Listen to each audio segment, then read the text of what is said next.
Boa noite a todos os irmãos. É com grande alegria e prazer estarmos aqui de volta, podendo trazer a mensagem do Senhor até a vida dos irmãos. Espero que Deus esteja abençoando a vida de cada um dos irmãos, suprindo as necessidades dos irmãos. Neste momento nós vamos para a mensagem do Senhor, tá? Nesse momento eu peço que você possa realmente se voltar para Deus, se voltar para a palavra que vai ser pregada. Esqueça todos os seus problemas, suas aflições, as correrias aí do seu dia a dia, as coisas que você tem para resolver. Volte-se agora para a mensagem do Senhor que será pregada, para a palavra de Deus e busque vivê-la, tá? Nas últimas mensagens na qual eu estava pregando nas quartas-feiras, né, antes das minhas férias, estava trazendo mensagens esporádicas, né? Muitas vezes aí eu estava pregando nos Salmos, mais especificamente nos salmos de romagem, como os irmãos perceberam, né? E agora eu pretendo trabalhar de fato, de uma forma contínua, os salmos de romagem, né? Para que nós possamos trabalhar esses 14 salmos. Nós trabalhamos apenas alguns, salvo engano, uns 4 salmos. Então temos aí, em média, uns 10 salmos a serem trabalhados, tá? E aí nós vamos seguir essa linha durante as quartas-feiras a serem pregadas. E para nós retornarmos com os estudos nos Salmos de Romagem, eu gostaria de trazer uma introdução aos Salmos, para que os irmãos possam se inteirar melhor, possam compreender melhor, possam entender a importância dos Salmos, por que é que os Salmos é tão importante, né? E muitas vezes ele é negligenciado pelos irmãos. Então, estou trazendo aqui um pouquinho de uma introdução ao livro dos Salmos no geral. Aí os irmãos vão poder entender quão grandioso é este livro, né? Quão magnífico ele é e a sua importância na nossa vida, tá? Na vida do cristão. Então, inicialmente, nós vamos ver aqui o significado do termo salmo, tá? A palavra salmo ela vem do vocabulário latim, que significa psalmos. Esse era um termo utilizado para louvar uma entidade divina. Então, quando alguém queria louvar uma entidade divina, oferecer louvores, isso era chamado de psalmos. No nosso caso, os salmos são feitos para adoração a Deus, para louvarmos o nosso Deus. Então, de uma forma geral, os salmos são cânticos de louvores ao Senhor. Então, esses cânticos foram criados para engrandecer, para louvar o nome do nosso Deus. E esses salmos eles foram produzidos por diversos autores com as demais experiências que eles tinham, né, na sua fé, na sua vida religiosa diante de Deus.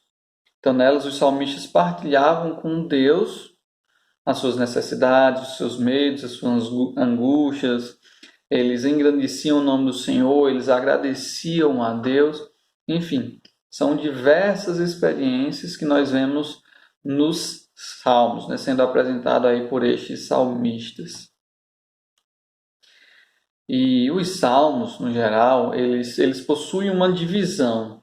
Tá? No geral, nós temos aí 150 capítulos, né, ou cânticos, nós conhecemos aqui por capítulos, e isso faz dos salmos o maior livro das Escrituras. Tá? Ele se encontra ali no Antigo Testamento. E quanto à divisão dos salmos, nós podemos dividir esses 150 capítulos ou cânticos em 5 livros. Tá? E o interessante é que em cada um no fim desses 5 livros, nós temos uma apresentação doxológica, ou seja, né? Isso é uma expressão que presta honra, presta glórias e louvor ao nosso Deus. Então, doxologia é apresentar honras, glórias e louvor ao nosso Deus. Quanto às divisões desses livros, alguns defendem que eles são uma referência ao Pentateuco.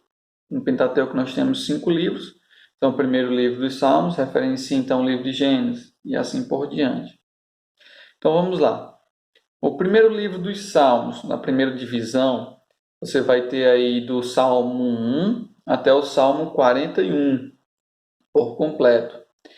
E ele é uma referência ao livro de Gênesis, né? Segundo muitos teólogos. E a sua doxologia, que vem ali no Salmo 41, ele diz o seguinte, no verso 13: Bendito seja o Senhor, Deus de Israel, da eternidade para a eternidade. Amém e amém. Então, esse versículo ele é uma doxologia, ele está apresentando honra, glórias e louvores a Deus. Então, ao final de cada um desses livros, nessas 5 divisões, nós temos essa doxologia sendo apresentada. A segunda divisão nós encontramos do Salmo 42 até o Salmo 72, que possivelmente é uma referência ao Êxodo.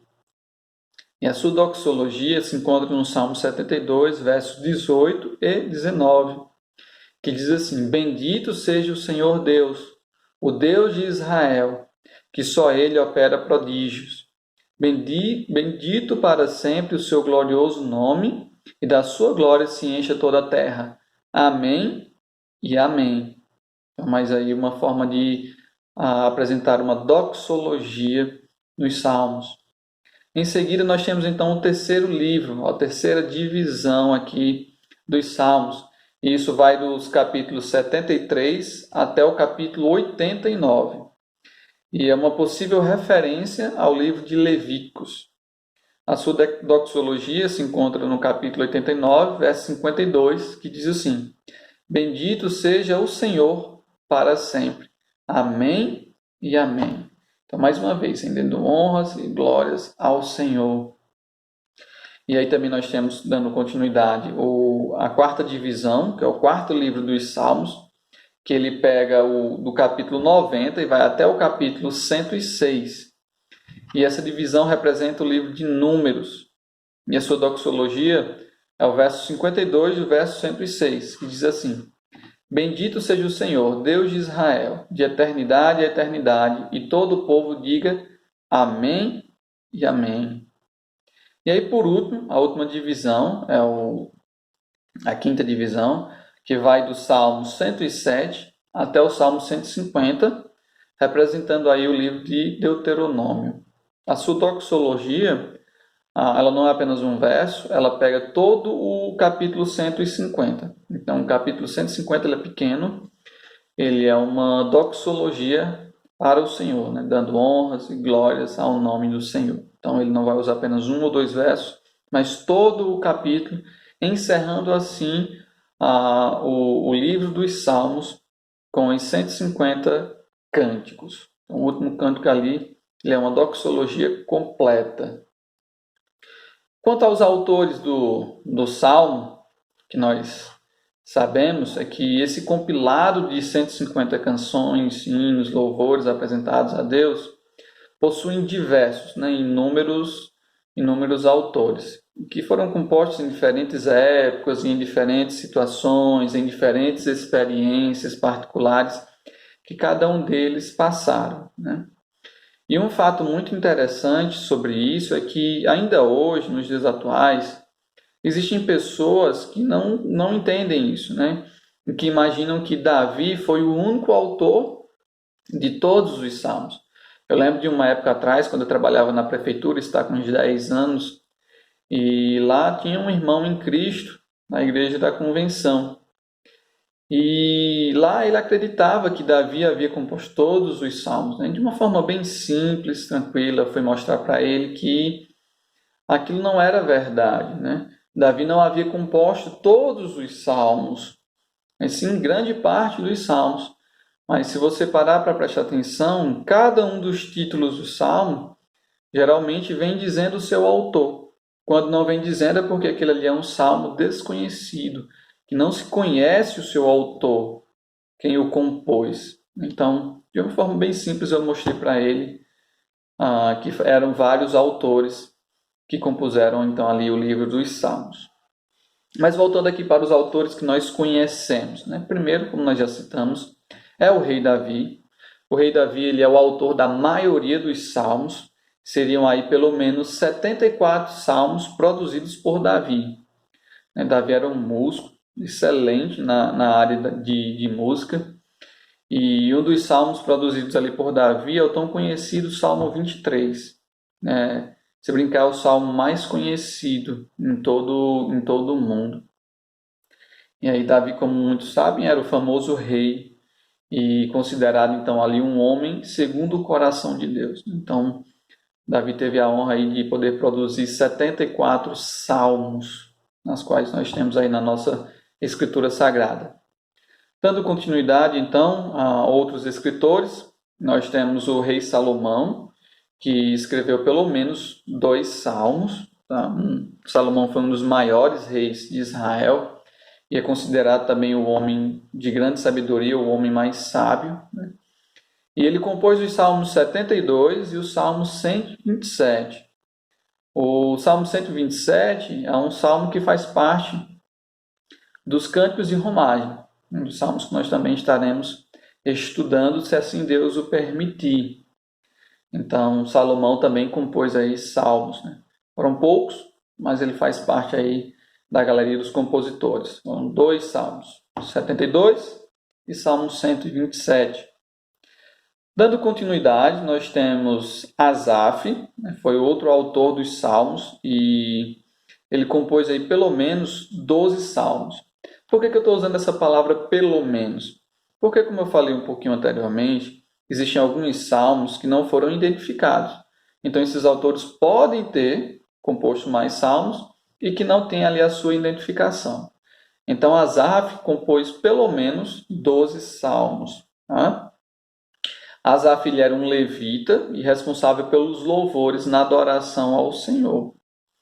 Em 1 Crônicas, capítulo 16, verso 45, ele diz assim, designou dentre os levitas o que haviam de ministrar diante da arca do Senhor, a celebrar, louvar e exaltar o Senhor, Deus de Israel, a saber, Asaf, o chefe, Zacarias, o segundo, e depois Jeiel, Semiramote, Jeiel, Matitias, Eliabe, Benaia, Obed-edom e Jeiel, com alaúdes e harpas, e Asaf fazia ressoar os símbolos.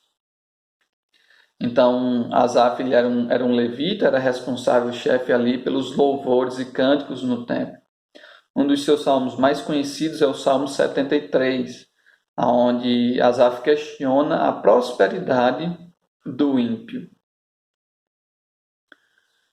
Nós temos também os filhos de Corá, eles compuseram ali 8 salmos ao Senhor, 8 cânticos que louvam ao Senhor. Corá era um dos homens que iniciaram ali uma revolta contra Moisés no deserto, Corá, Datã e Abirão. Então ele era um daqueles 3. E que, como consequência da sua revolta, Deus então abriu a terra lá e a terra engoliu esses homens. Deus os matou, mas preservou então os seus filhos. Então, os filhos de Corá são os seus descendentes, que também pertenciam à linhagem ali de Levi e faziam parte dos grupos dos levitas que cantavam no templo. E aí os seus descendentes compuseram então pelo menos 8 salmos. Tem um 9º salmo que eles fizeram também com um outro ator, foi Remã. Então eles cantaram juntos com eles. Mas a composição deles mesmos são 8 salmos. Tá? Outros autores. Nós temos Remã, ele compôs o Salmo 88. Não é muito falado sobre esse homem nas Escrituras. Mas nós temos ainda uma referência a ele. Ele era considerado um grande homem, um grande sábio na época de Salomão. E uma referência a ele você vai encontrar em 1 Reis, capítulo 4, verso 31. Já já nós vamos ler essa referência e aí nós vamos poder entender um pouquinho melhor. Um outro autor que estaria ali ao lado de Remã é Etan. Ele compôs o Salmo 89. Então, juntamente com Remã, ele era considerado um grande sábio na época de Salomão. Então, lá em 1 Reis 4, 31, esse texto vai nos dizer, ou vai pelo menos nos comparar, diz assim, olha, Salomão, ele era mais sábio do que Remã e do que Etan, né? Demonstrando assim a grande sabedoria que esses homens tinham, né? A ponto de comparar a sabedoria de Salomão com eles, mostrando que Salomão era superior a estes dois homens. Então isso nos mostra quão importante esses homens eram para o reino, né? E aí cada um deles compuseram um salmo, o Salmo 88 e o Salmo 89. Moisés ele também entra nesse quadro de autores de salmos. Moisés ele compôs o Salmo 90 e, como todos sabem, Moisés também foi um grande homem aí diante do Senhor. Ele foi grandemente utilizado por Deus para trazer a libertação do povo do Egito. Então, Moisés foi o responsável por isso, ele foi usado por Deus para libertar do Egito e guiá-los então até a terra de Canaã. Então, foi um grande homem no Antigo Testamento, né? Bastante lembrado aí até os dias de hoje, assim como o rei Davi. E aí, por fim, meus irmãos, esses são os autores que nós conhecemos, tá? Por fim, nós temos em média aí 51 salmos que não identificam seus compositores. Tá? Então, não está no propósito do Senhor nos revelar quais foram estes homens. Embora algumas pessoas possam supor que há provas o suficiente para mostrar que estes salmos têm alguns outros autores, mas o que nós sabemos é que até o momento é desconhecido estes 51 salmos. Então, algumas pessoas gostam de supor que foi fulano de tal ou outra pessoa. Mas fato é que nós não sabemos, as Escrituras não nos deixa claro, ela não nos revela, ela não nos mostra. E esse foi o plano do Senhor, foi a vontade do Senhor. O que importa é a sua mensagem a ser deixada para cada um de nós, que nós olhemos para estes salmos, busquemos aprender o que ele quer nos ensinar, né? Então esse é um relato do que nós conhecemos sobre os diversos autores que compuseram os salmos, né? E resumindo, como compositores desses salmos, nós temos Davi, né, um grande homem. Nós temos Salomão, também considerado um grande homem. Asaf, né, chefe aí dos músicos levitas. Nós temos os filhos de Corá, que eram os cantores, eles cantavam também ali nos cultos. Nós temos Remã e Etã, homens sábios. Moisés e outros homens que não foram identificados pelas Sagradas Escrituras, tá? Alguns gêneros literários que nós podemos encontrar nos Salmos. Então, como nós vimos, cada salmo ele foi escrito por várias pessoas, em situações diferentes, em épocas diferentes, com experiências diferentes, né? E o primeiro desses gêneros que eu quero ressaltar aqui são os hinos, né? Então, há salmos que são hinos que eram utilizados no louvor a Deus. Então, são diversos salmos. Eu não vou listar aqui porque são muitos e aí nós perderíamos muito tempo listando. Eu pretendo colocar e disponibilizar via WhatsApp os irmãos que tiverem interesse com essas referências, né? Não só aqui dos gêneros literários, mas como nós vamos ver um pouco mais à frente, algumas citações que o Novo Testamento faz dos Salmos. Então, se os irmãos tiverem interesse, os irmãos podem me mandar uma mensagem e eu vou estar distribuindo também nos grupos essa lista, para que os irmãos possam ter um estudo mais aprofundado e compreender melhor. Por vídeo não dá para falar referência por referência, senão ficaria muito longa a mensagem. Então, os hinos, eles eram bastante utilizados nos cultos de adoração ao Senhor. Então, eles fazem parte de um dos gêneros literários ali da composição dos salmos. Nós também encontramos aqui os salmos de lamentos ou salmos de súplicas. Estes salmos podem ser lamentos pessoais ou lamentos coletivos, né? Lamentos pessoais, quando uma pessoa específica está passando por um problema, por uma aflição, e ele vai lá e lamenta diante de Deus, ele confessa-se diante do Senhor, faz as suas lamentações. E quando é coletivo, é o caso que envolve aí uma cidade ou uma nação, seria como no caso de uma seca, né, uma grande seca, então toda a nação vem ali e se volta para Deus com lamentos, ou até mesmo de uma epidemia ou de uma derrota militar. A epidemia, nós temos aqui a situação atual, né, com a pandemia, dá para nós compreendermos melhor, né? Então, certamente, muitos nós temos lamentado grandemente diante do Senhor, muitas perdas, muitos problemas, muitas aflições. Então, existem muitos salmos que foram compostos diante de tais situações. O próximo aí são os salmos de confiança. Neles, o salmista expressava ali toda a sua confiança em Deus. E um dos que me vem à memória, e um dos mais importantes ali que eu acho, é o Salmo 23, porque Davi, ele confiava extremamente no Senhor. Ele entendia que a sua vida estava entregue a Deus, estava nas mãos do Senhor e que o Senhor iria fazer o que quisesse com ele, né? Então, ele quando iria para as guerras, ele quando estava sendo ou lutando contra animais ferozes, leão, urso, ele sempre entendia que Deus estava ao seu lado e isso lhe dava bastante confiança, né? Então, o Salmo 23, ele é um salmo de experiência das lutas que Davi teve, das lutas que Davi passou, das perseguições, das suas angústias, dos seus problemas, né? Então, ele, neste salmo, demonstra a sua extrema confiança no nosso Deus. E é um salmo lindo, magnífico, maravilhoso mesmo. Então, existe não somente o Salmo 23, existem mais salmos que são chamados de salmos de confiança. Tá? Quando você demonstra a sua confiança ali em Deus e expressa isso em forma de hinos, de canções, de louvores ao Senhor. Nós temos também os salmos de ações de graça. Estes eram salmos que expressavam a gratidão a Deus pela ajuda que Deus dava. Então, certamente na sua vida, você já agradeceu ao Senhor por grandiosas bênçãos.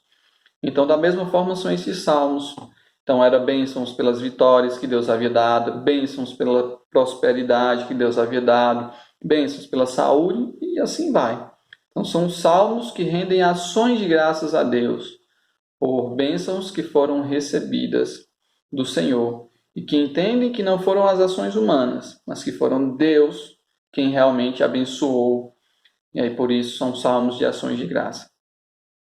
Nós temos salmos que relatam a história, né, a história sagrada, a história do povo de Deus, como, por exemplo, a história da travessia no deserto.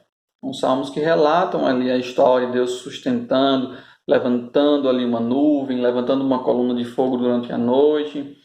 E, enfim, são salmos que relatam a história do povo de Deus. Salmos históricos que relatam a história sagrada nas Escrituras. E a exemplo, nós temos aí o Êxodo, né? Quando Moisés liberta o povo do Egito e que leva então o povo em direção da terra de Canaã. Nós temos também os salmos reais. Estes salmos geralmente eram salmos que eram utilizados em coroações, né, dos reis, as pessoas quando sentavam no trono para reinar e que era coroado, então havia alguns salmos específicos que eram cantados, como também no casamento do rei, dos príncipes, como também nas ações militares. Tá? Então, isso são chamados de salmos reais. Nós temos os salmos sapiensais, os salmos didáticos. Estes salmos são meditações sobre a vida humana, sobre as ações divinas na vida do homem. A exemplo disso, nós temos o Salmo 73, que é um salmo onde Asaf questiona, né, a prosperidade do ímpio. E nós temos vários outros salmos também que se encaixam nesses salmos sapiensais, os salmos didáticos, que nos trazem a meditação e nos ajuda nisso. Nós temos também salmos de adoração e salmos de louvor, juntamente lá com os salmos de hino, na qual eu falei no início. São salmos que buscam reconhecer, adorar, engrandecer ao Senhor nosso Deus. Eles foram criados especificamente para isso, para a adoração, para engrandecer ao nome do Senhor. Nós temos salmos acrósticos, são cânticos estruturados de acordo com o alfabeto hebraico. E a exemplo disso, nós temos o Salmo 119. É um salmo que contém 176 versos. Nele nós encontramos 22 estrofes. Cada estrofe possui 8 versos. E cada estrofe se inicia com a primeira letra do alfabeto, e assim vai dando continuidade.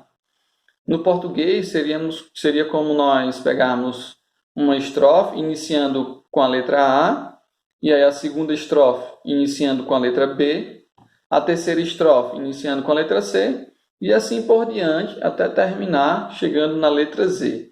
Então, cada uma dessas estrofes se iniciam com a letra do alfabeto. E assim é com o Salmo 119, e também nós temos outros salmos acrósticos que buscam fazer esse mesmo acróstico com as letras do alfabeto. Nós temos os salmos imprecatórios. Estes são orações, clamores do povo de Deus, pedindo para que Deus faça sua justiça ou os vingue pela situação ocorrida. E esses salmos, meus irmãos, eles possuem uma linguagem bem forte, uma linguagem pesada. Pois vou ler aqui alguns e os irmãos poderão entender. Diz assim: ó Deus, quebra-lhe os dentes na boca. Salmo 58, verso 6. Consome-os com indignação, consome-os de sorte que jamais existam. Salmo 59, 13. Filha da Babilônia, que has de ser destruída, feliz aquele que te der o pago do mal que nos fizeste. Feliz aquele que pegar os teus filhos e esmagá-los contra a pedra. Salmo 137, verso 8 e 9. Caiam sobre eles brasas vivas, sejam atirados ao fogo. Salmo 140, 10. Então, esses salmos imprecatórios são as orações do povo de Deus pedindo, clamando por justiça, para que Deus venha e realize a sua justiça contra os seus inimigos. Nós temos também os salmos messiânicos. São salmos que revelam Cristo como profeta, como um sacerdote, como um rei. São salmos que também falam da vinda de Cristo, falam da sua morte, falam do seu sofrimento, falam da sua ressurreição. Ou seja, salmos voltados para a vida do Senhor Jesus Cristo. Estes são os salmos messiânicos. Nós também temos salmos proféticos. São salmos que falam do conhecimento futuro, das coisas que iriam acontecer. Como é o caso também dos salmos messiânicos. Então, muitos salmos messiânicos, eles também são salmos proféticos, pois profetizavam ali a vida de Cristo, na sua morte, sua ressurreição, nas suas ações. E também nós temos os salmos de romagem, meus irmãos. Estes eram salmos que eram entoados durante a peregrinação para a adoração em Jerusalém. Os israelitas tinham a obrigação de, pelo menos uma vez por ano, participar dessa adoração. Então, estes salmos eram salmos que eram entoados durante a viagem, suas viagens, dos mais diversos locais de Israel, para então a adoração em Jerusalém. Estes salmos de romagem vão desde do capítulo do Salmo 120 até o Salmo 134. E eles estão inseridos no 5º livro dos Salmos. Eu creio que os salmos de romagem, os irmãos já entenderam bem. Eu já expliquei nas mensagens anteriores o que era, por que era, e já dei mais informações aos irmãos. Então aqui é só um resumo para que os irmãos possam lembrar. E nós também estaremos trabalhando mais sobre estes salmos no decorrer das semanas, se assim Deus permitir, para a honra e glória do seu nome. Então, meus irmãos, por fim, algumas informações finais sobre os Salmos. Os Salmos é o livro mais citado no Novo Testamento, para você ter ideia. Então, é o livro do Antigo Testamento que mais é citado no Novo Testamento. De uma forma direta, são mais de 80 versículos citados pelo Novo Testamento. Então, o Novo Testamento olha para os Salmos e cita de uma forma direta mais de 80 versículos que estão ali inseridos no Salmo.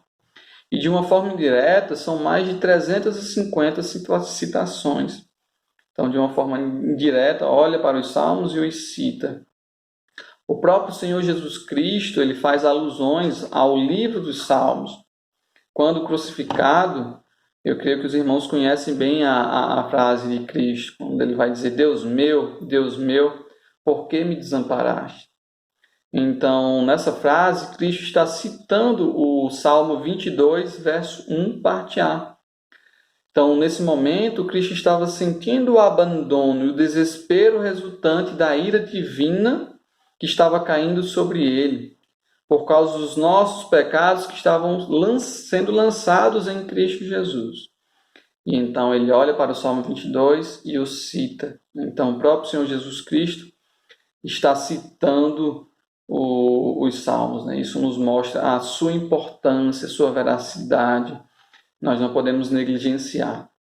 Como eu disse anteriormente, eu vou passar para os irmãos essa lista de referência dos Salmos que são utilizados no Novo Testamento. Não é somente Cristo quem os utiliza. Demais homens também usam dessa citação no Novo Testamento. Então, meus amados, o que nós podemos aprender é que os Salmos, eles fazem parte da mensagem do Senhor, eles fazem parte do Evangelho, eles fazem parte da vida de Cristo. Então, neles nós podemos aprender grandemente sobre Deus, sobre as suas ações, sobre a sua misericórdia, sobre o seu amor para com o povo, sobre a sua compaixão, sobre a sua justiça, sobre a sua ira, sobre o seu socorro. Enfim, os Salmos têm muito a nos ensinar. Nós não podemos ignorar os ensinos, as instruções que nós podemos encontrar nos Salmos. Então, não negligencie. Os Salmos têm muito a nos ensinar. São textos maravilhosos. São textos nas quais nós devemos meditar constantemente. Então, Salmos são riquíssimos para a vida do homem. Então é isso, meus irmãos. Este é um breve resumo aqui de uma introdução dos Salmos. Eu creio que agora nós já compreendemos bastante, já podemos nas próximas semanas dar continuidade aos Salmos de romagem e assim podermos aprender cada vez mais a palavra do Senhor. E eu peço aos irmãos, meditem nos textos que estão sendo ensinados, nos Salmos que estão sendo pregados, porque eles são a mensagem do Senhor, é a pregação do Senhor para nós. Então, aplique elas ao seu coração. Então, que Deus abençoe grandemente a vida dos irmãos e vamos aplicar a sua mensagem. Logo mais eu estarei postando nos grupos, entregando aos irmãos as referências aos textos, versículos da mensagem de hoje, tá bom? Para que os irmãos possam aprender mais e meditar mais nisso. Para encerrarmos, vamos orar e agradecer a Deus. Santíssimo Deus e amado Pai, nós queremos te agradecer por essa oportunidade que o Senhor nos deu e podermos aprender mais da Tua Palavra. Paizinho querido, nos fala através do livro dos Salmos, transforma as nossas vidas, transforma a nossa mente, nos ensina. Faz com que cada um dos irmãos que estão ouvindo a Tua Palavra possam aprender, para a honra e glória do Teu nome. Amém. Amém. Que Deus nos abençoe.